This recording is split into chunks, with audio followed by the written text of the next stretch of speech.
Assalamualaikum warahmatullahi wabarakatuh.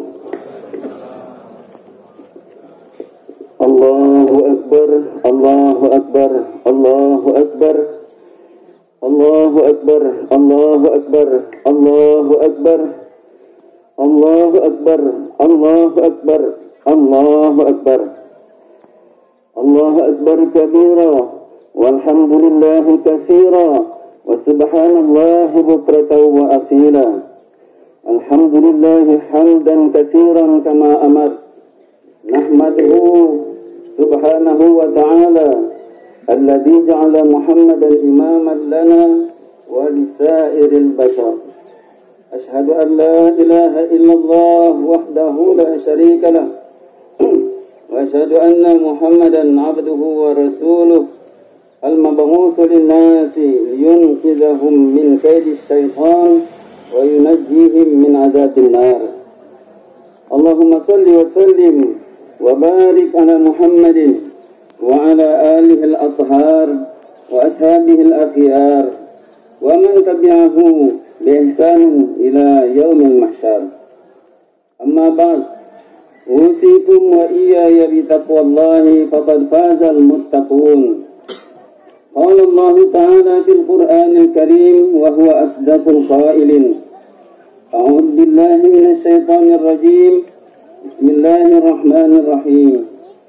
Ya ayyuhalladzina amanu kutiba alaikumus syiyam kama kutiba alal ladzina min qablikum la'allakum tattaqun. Allahu akbar, Allahu akbar, Allahu akbar walillahil hamd. Ma'asyiral muslimin, jamaah Idul Fitri rahimakumullah. Puji syukur kita panjatkan kepada Allah Subhanahu wa taala karena pada hari yang mulia ini kita masih diberikan limpahan nikmat berupa keimanan dan kesehatan. Nikmat yang besar yang banyak kita rasakan ini merupakan bukti bahwa Allah tidak pernah melupakan kita sebagai makhluk ciptaannya. Udara yang kita hirup, darah yang terus mengalir di dalam tubuh kita, bahkan jantung yang selalu berdetak. Tak bisa kita menghitung berapa kali yang berdetak setiap hari. Semua itu adalah bentuk perhatian dan kasih sayang Allah kepada kita umatnya. Karena itu, mari kita berharap semoga kita termasuk hambanya yang pantas meraih predikat yang minal aidin wal faizin, hamba yang benar-benar kembali kepada fitrah kesuciannya, hamba yang dipanggil dengan seruan irji'u ila rabbiki radiyatan mardiyah wadkhuli fi ibadi wadkhuli jannati. Kembalilah kepada Tuhanmu dengan mendapat keridhaan dan diridhoi, dan masuklah kepada hamba-hambaku dan golongan ahli surgaku, kata Allah. Ma'asyiral muslimin rahimakumullah. Satu bulan kita ditempa dengan berbagai sarana dan yang Allah sediakan untuk kita melalui ibadah bulan suci Ramadan ini adalah bulan paling mulia dibandingkan semua bulan. Yang mulia karena di dalamnya diturunkan Al-Quran. Di dalamnya terdapat satu malam yang nilai ibadah di dalamnya melebihi daripada 1000 bulan. Juga ada kondisi di mana setiap orang mukmin dimudahkan untuk menjalankan ibadahnya. Karena setan yang biasa menggoda manusia telah dibelenggu.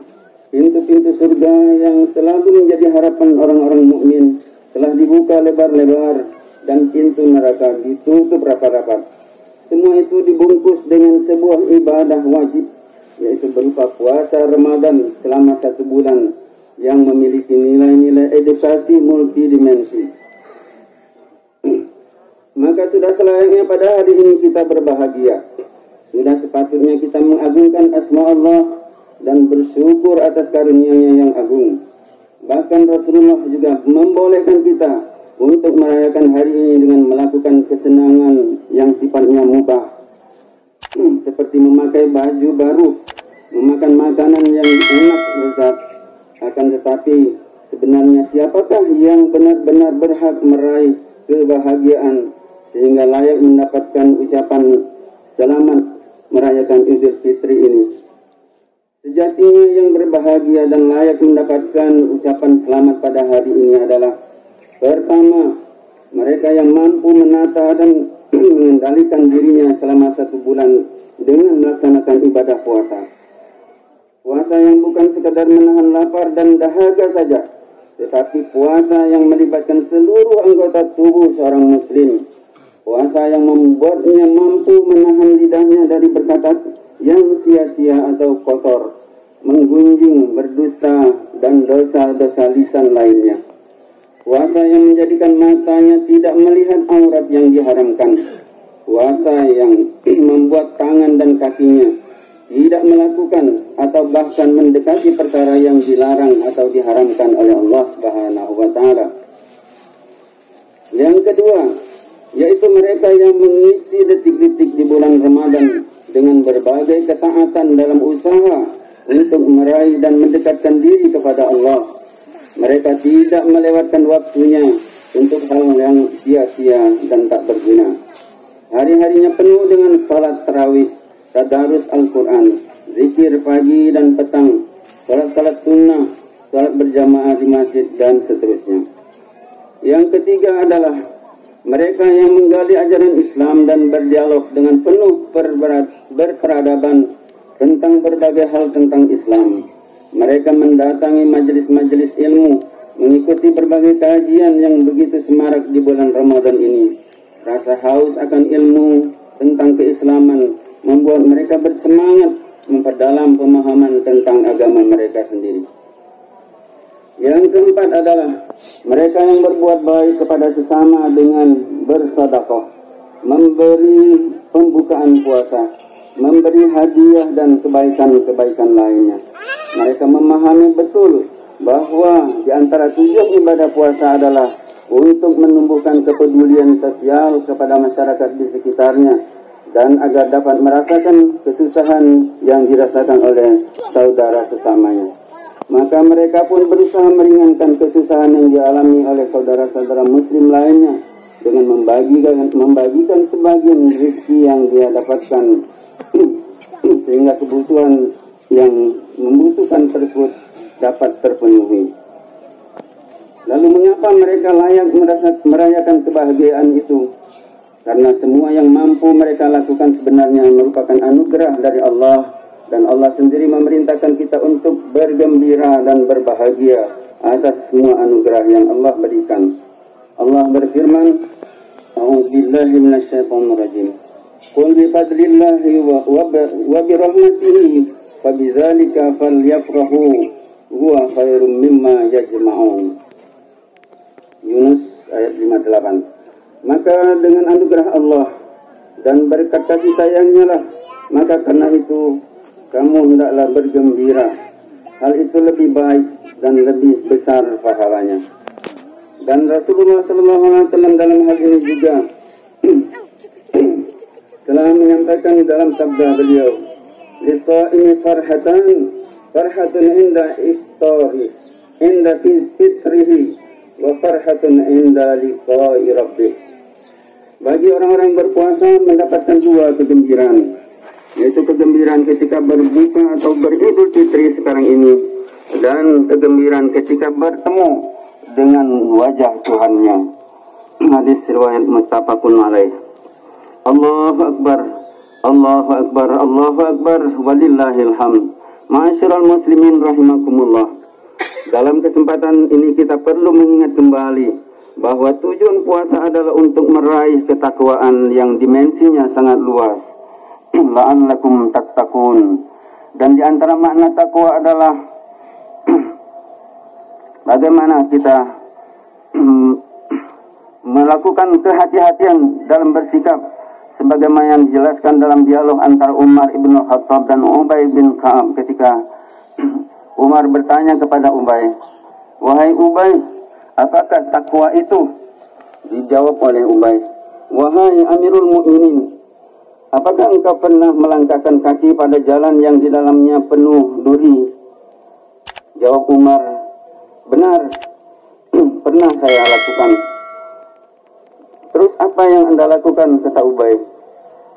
Jawab Umar, saya mengangkat kaki saya dengan penuh kehati-hatian, melihat di mana kaki saya berada, dan melangkahkan satu kaki, serta menunda kaki yang satu lagi, agar tidak terkena duri tersebut. Nah, itulah kata Ubay yang dimaksud dengan makna takwa itu. Bapak Ibu yang saya hormati, maka ketakwaan menurut kita untuk patuh kepada Allah dengan disertai kehati-hatian dalam beramal, yaitu dengan selalu mempertimbangkan tentang apa yang halal dan haram, tidak melampaui batas yang Allah tetapkan, dan selalu merasa takut dan diawasi oleh Allah yang Maha Agung. Inilah fondasi beragama.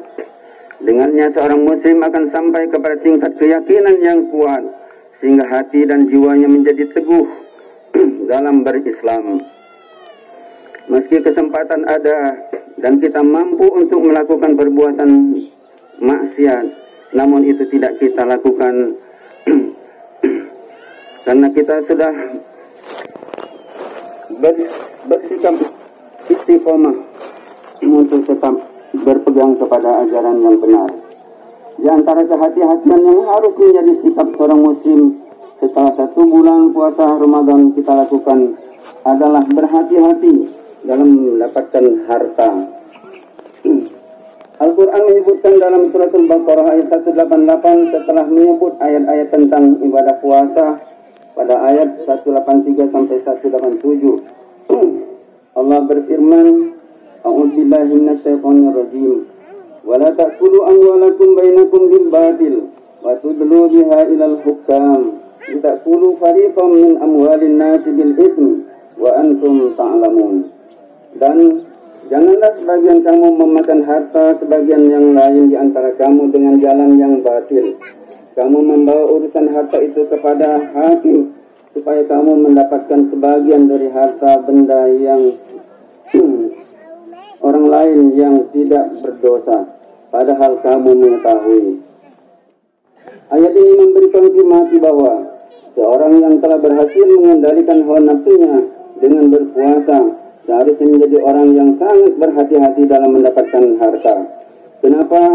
Karena ia memahami dan menghayatinya bahwa pertama, selama puasa ia terdidik untuk berbuat ihsan, merasa selalu dimonitor, dipantau oleh Allah Subhanahu wa taala. Perasaan diawasi oleh Allah itulah yang akan menjaga dirinya tidak melakukan pekerjaan-pekerjaan yang dilarang oleh syariat. Yang kedua, karena salah satu dari maqasid syariah adalah menjaga harta, bahwa di antara tujuan syariat Islam adalah mengatur interaksi finansial antara sesama manusia agar tidak ada yang dirugikan oleh satu orang terhadap yang lainnya. Yang ketiga adalah karena Islam memerintahkan kesatuan umat, sehingga jika kita selalu ingin harta kita terjaga, maka kita pun harus menjaga dan menghindari untuk mendapatkan harta yang tidak pada haknya. Yang keempat, karena larangan dalam ayat tersebut bukan hanya larangan untuk memakan harta orang lain dengan cara yang batil, tetapi juga mencakup semua perolehan harta secara tidak halal. Karena harta akan dipertanyakan dari mana kita mendapatkannya dan untuk apa harta itu digunakan. Yang kelima, karena mendapatkan harta secara haram akan berdampak dalam kehidupan pelaku dan pihak terkait. Daging yang tumbuh dari harta yang haram akan cenderung mendorong kepada kemaksiatan dan hal yang dilarang oleh Allah. Anak-anak yang tumbuh dengan memakan harta yang haram juga sangat rentan akan menjadi anak-anak yang tidak saleh dan tidak berbakti kepada keluarga atau orang tuanya. Keenam, karena memakan harta yang haram akan berakibat mendapatkan kesengsaraan baik di dunia apalagi di akhirat. Yang ketujuh, mengambil harta dengan batil dengan berbagai ragam bentuknya seperti menipu, menyogok, bermuamalah dengan riba, mencuri, melakukan korupsi semakin meluas dan menjadi fenomena yang umum di masyarakat dengan jumlah intensitas yang semakin meningkat, maka seorang muslim yang telah menjalankan ibadah puasa Ramadan dengan konsekuensi yang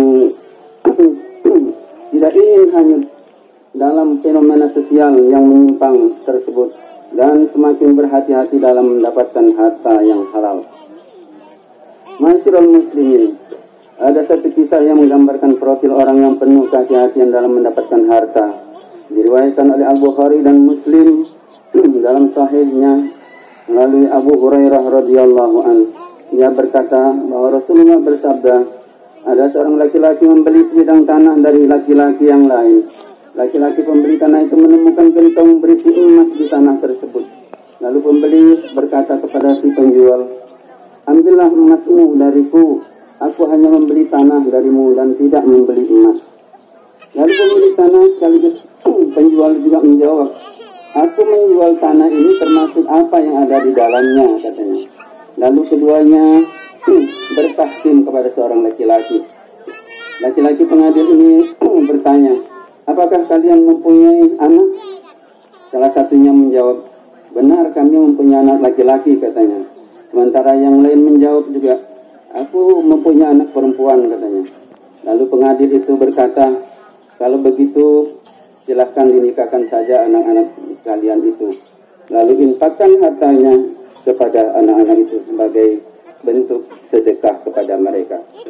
Itulah bentuk ketidakserakahan yang seharusnya dilahirkan dari adanya didikan puasa yang sedang kita jalani, sehingga menjadi karakter bagi seorang muslim.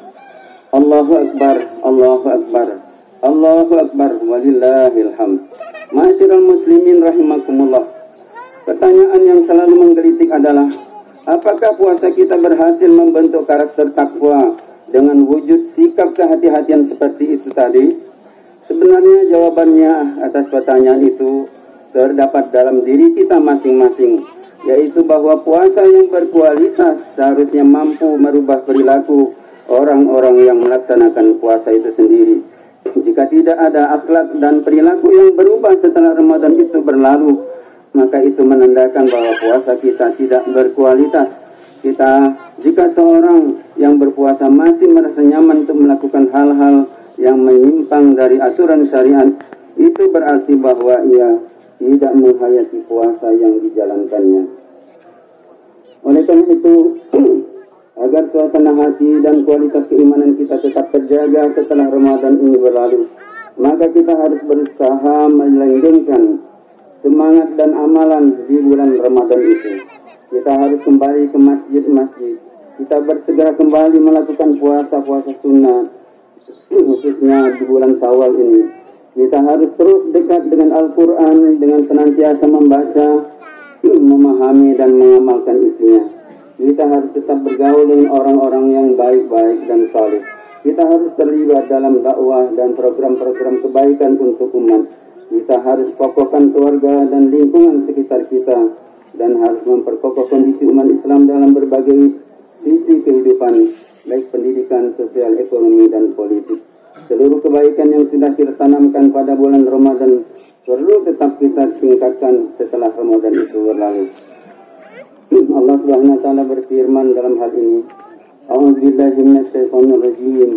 Wa la takunu kallati naqadat ghazlaha min ba'di quwwatin ankasa tattakhizuna aymanakum daqalan bainakum an takuna ummatun hiya arba min ummah innama yabluukumullahu bihi wa la yubayyinanna lakum yawmal qiyamah ma kuntum fihi takhtalifun.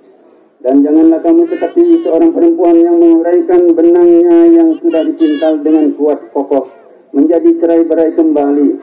Kamu menjadikan sumpah janjimu sebagai alat penipu di antaramu.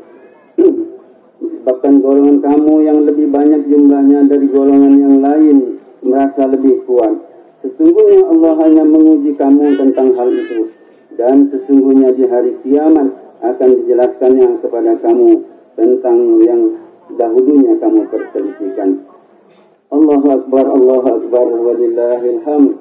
Saudara kaum muslimin rahimakumullah. Itulah makna Idul Fitri yang seharusnya kita semaikan di hati sanubari kita masing-masing, pada saat kita merayakan Idul Fitri hari ini. Semangat puasa Ramadan yang hari ini mulai berangsur meninggalkan kita, tetap jangan kita lepaskan dan terus kita pegang erat-erat dalam menuju 11 bulan ke depan, dan terus kita pertahankan sampai dengan bertemu Ramadan yang akan datang. Semoga Allah memberikan kita kekuatan untuk terus istiqomah melakukan segala amal saleh yang diridai Allah Subhanahu wa taala. Untuk mengakhiri khutbah kita hari ini, mari kita menadakan tangan memohon kepada Allah Subhanahu wa taala dengan berdoa. Allahumma ighfir lil mu'minina wal mu'minat wal muslimina wal muslimat al ahya'i minhum wal amwat. Allahumma a'izzal Islam wal muslimin wa azil al-syirka wal musyrikin وانصر عبادك الموحدين وانصر من نصر الدين واخذل من خذل المسلمين ودمر أعداء الدين وعال كلماتك إلى يوم الدين. اللهم ادفع عنا البلاء والوباء والزلازل والمحن وسوء الفتن ما ظهر منها وما بطن عن بلدنا هذا إندونيسيا خاصة وسائر بلدان المسلمين عامة يا رب العالمين. Allahumma a'izzal Islam wal muslimin. Ya Allah, muliakanlah Islam dan kaum muslimin. Allahumma ansur ikhwanana al-muslimin wal mujahidin fi Palestin. Ya Allah, tolonglah kaum muslimin dan mujahidin di Palestin. Allahumma sabbis imanahum wa anzil sakinata ala qulubihim wa wahhid sufufahum. Ya Allah, teguhkanlah iman mereka, turunkanlah ketentraman di dalam hati mereka, dan satukanlah barisan mereka. Allahumma halikil kafarata wal musyrikin. Ya Allah, hancurkanlah kaum kufar dan kaum musyrikin. Allahumma dammiril yahuda wasabit samlahum wa farriq jam'ahum. Ya Allah, binasakan kaum Yahudi dan cerai-beraikan kesatuan mereka. Allahumma ansuril mujahidina ala a'daina a'da'ad-din. Ya Allah, menangkanlah kaum mujahidin atas musuh agama kami. Bi rahmatika ya arhamar rahimin. Berkat rahmat kasih sayangmu. Rabbana zalamna anfusana wa illam taghfir lana wa tarhamna lanakunanna minal khasirin. Rabbana atina fid dunya hasanah wa fil akhirati hasanah وقنا عذاب النار وصلى الله على سيدنا محمد وعلى آله وأصحابه أجمعين والحمد لله رب العالمين. السلام عليكم ورحمة الله وبركاته.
Keluarga RT 21 mengucapkan mohon maaf lahir dan batin.